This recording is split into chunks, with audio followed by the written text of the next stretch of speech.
असलामुअलैकुम सारे ने नवी वीडियो दे विच ते अज आपां यार जाना वा बालन चराण वास्ते। मैं जानवरां दा चारा लैके आया सीगा। हाँ देख लो इदां ही आ ते हुण ट्रैक्टर मां कढदे आपां, इहदे पिछे फट्टी पाने आ ते बाकी काम करदे आ। चलो आपां पहले इनू सलम मार दिन्ने आ, थोड़ी देर गर्म हो जाएगा ते तुहानूं तो बाकी चीज़ां दिखा। ट्रैक्टर दे उप्पर आपां बैठे हुए, वो सामने लकड़ां लद लियां आपां ट्राली दे उप्पर, ट्राली दे ठीक है। उतों चुकियां आपां लकड़ां, वो जगह तो चक के ट्राली ते रख दित्तियां ठीक है। तो उस तो बाद आपां ट्रैक्टर स्टार्ट कर लिए एक बारी, बिस्मिल्लाहिर्रहमानिर्रहीम।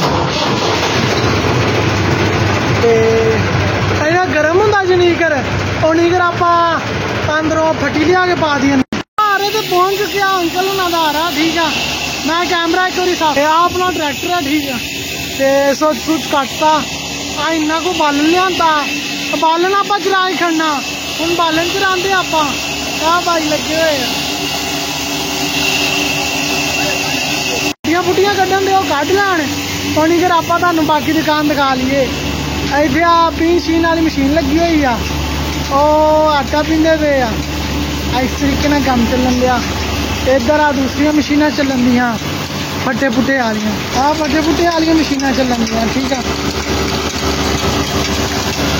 देख लो तुसी बाकी सारा समान देख लिया।